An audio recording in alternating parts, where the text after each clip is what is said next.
हिंदू धर्म ग्रंथों के अनुसार कलयुग 4 युगों सतयुग, त्रेता युग, द्वापर युग और कलयुग में अंतिम युग है।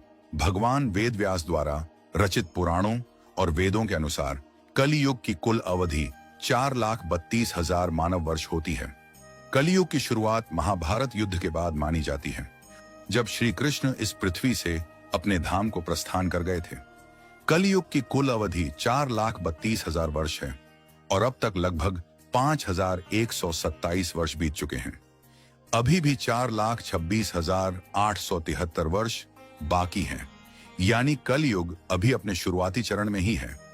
शास्त्रों के अनुसार कलयुग के अंत में भगवान विष्णु का कल की अवतार होगा, जो अधर्म का नाश करेंगे और एक नए सत्ययुग की शुरुआत होगी।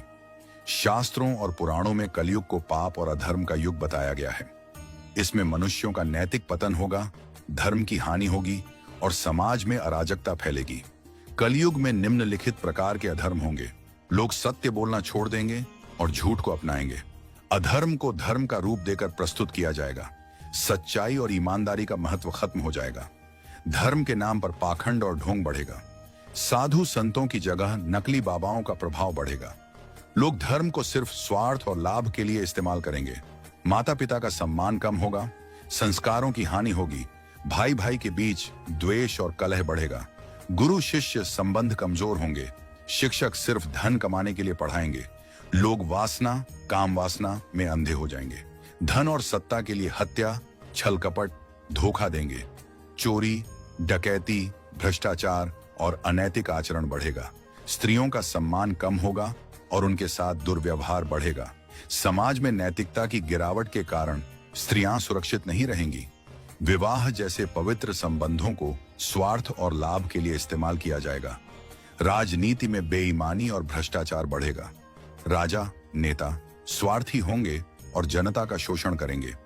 न्याय केवल धन और सत्ता वालों को मिलेगा, गरीबों को न्याय नहीं मिलेगा।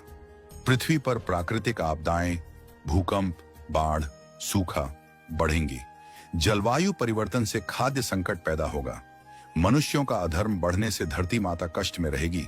लोग शुद्ध और सात्विक भोजन छोड़कर तमोगुणी भोजन अपनाएंगे। खाने में मिलावट, मांसाहार और नशीली चीजों का चलन बढ़ेगा। शराब, नशीले पदार्थों और गलत आदतों में लोग फंस जाएंगे। लोग ईश्वर के अस्तित्व पर प्रश्न उठाएंगे और भक्ति से दूर होंगे। धार्मिक लोगों का अपमान और उपहास किया जाएगा। धर्म और आध्यात्मिकता को बेकार मानकर सिर्फ भौतिक सुखों पर ध्यान देंगे। लोगों की आयु कम हो जाएगी। पहले जहां 100 साल तक जीते थे, अब 60 से 70 साल में मृत्यु हो जाएगी। लोग शारीरिक और मानसिक रूप से कमजोर हो जाएंगे। आत्मबल, संयम और धैर्य खत्म हो जाएगा। कलयुग में अधर्म का प्रभाव हर क्षेत्र में दिखेगा। समाज, परिवार, राजनीति, धर्म और प्रकृति। लोग लोभ, क्रोध, ईर्ष्या और अहंकार में फंसकर अपने असली धर्म को भूल जाएंगे।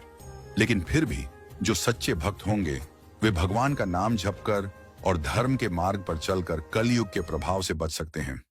हरि नाम संकीर्तन ही कलयुग में मोक्ष का एकमात्र उपाय है।